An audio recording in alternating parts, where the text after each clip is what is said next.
Ayan. Kasunod naman po ay yung tinatawag na photo essay. So, tingnan po natin dyan. Hindi po ba pag nagpipicture po tayo, sinasabi natin for keeps, to keep them, no? To become a memories. Kasi, kadalasan, hindi natin alam kung ma-achieve or magagawa pa ba natin ulit yun, mauulit pa ba yung mga yun. Kaya kadalasan po pag umaalis tayo o pumupunta tayo sa isang lugar, hindi po ba nagsiselfie tayo, nag-groupie tayo, or pinipicturean natin even yung bulaklak, yung puno. Diba kasi feeling natin ano yun souvenir, evidence na nakapunta tayo dun sa bagay at maaaring dream come true ng iba sa inyo dahil first time nilang mapuntahan at pinangarap nilang puntahan yun. No? So, tignan po natin, ano po ba yung tinatawag na photo essay. So, pag sinabi pong photo essay, una, sabi dyan, koleksyon ng mga larawang maingat na inayos upang maglahad ng pagkakasunod-sunod ng pangyayari. So, sa paano po, pag sinabi po natin koleksyon, pinagsama-samang larawan, compilation. No? So, paano po bang nagkakaroon ng pagkakasunod-sunod at paglalahad ng pangyayari doon? Hindi po ba pag may nakikita po kayo nagpo-post sa social media, nalalaman nyo kung nasan sila, anong ginagawa nila, bakit? Kasi recently, nag-upload sila na nasa Baguio sila, nagpunta silang Ride Park, The Mansion, bumili ng pasalubong sa Mines View. Ganun po siya, no? Pangalawa, nagpapaliwanag ng particular na konsepto at pagpapahayag ng damdamin. Ma'am, paano nagkakaroon ng konsepto ng pagpapahayag ng damdamin? Ang larawan ay as is larawan lang. No? Kung ano yung itsura nila doon, habang buhay, ganun na yon. So, paano pong nagkakaroon ng damdamin doon?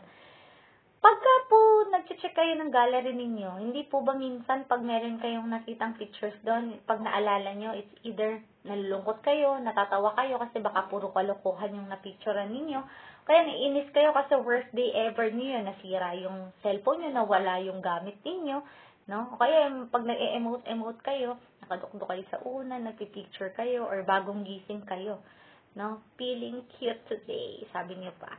'Di ba? Konsepto, no? Nakakaramdam ka ng iba't ibang emosyon sa pagtingin sa mga larawan. So, ano pa?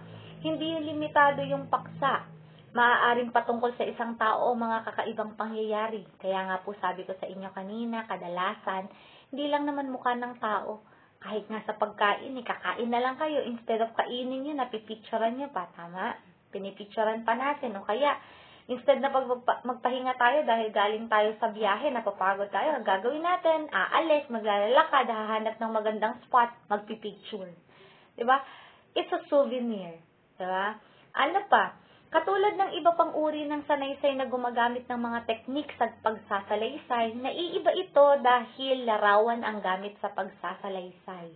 No, ganun po siya makapangyarihan. Makapangyarihan ng larawan. Depende sa tao kung paano niya bibigyan ng kung paano niya po bibigyan ng interpretasyon. No? So, may 4 pong uri ng photo essay. Isa-isahin po natin. Una, may photo essay po na binubuo lamang ng mga larawan. So, papaano po na binubuo ng mga larawan? As is, wala kang makikita, walang caption, walang hashtag, walang long messages. Kung hindi picture lang, ikaw ang bahalang magbigay ng interpretasyon. Parang sa mga art appreciation, sa mga nag-art, sa mga artist, sa mga pintor, sa mga nagdo-drawing. Hindi po ba minsan para sa iba ang paintings parang nonsense? Pero sa karamihan, merong sense yun, especially kung mahilig ka sa arts, no? Po pwede pong maging isang example ng photo essay yun. Ano pa? Yung ikalawa po, photo essay na binubuo ng mga larawang may maiikling teksto. Pag sinabi po nating teksto, mga sulat.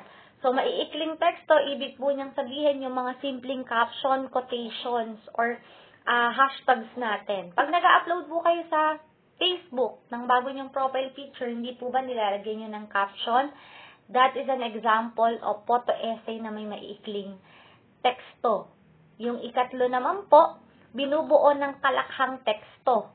No, may mga pictures at the same time nilalagyan mo ng long caption. Paano po 'yun? Pag meron kayong na-achieve o kaya ang isang tao na nakapasa sa board exam, hindi po ba nagpo-post siya ng mga pictures doon kung paano niya iniyakan yung pag-review, anong naging problem niya, nagkaroon siya problema financially. And then, after na lahat ng struggle niya, at the end, nakuha niya yung bunga, nakuha niya yung victory kasi pumasa siya.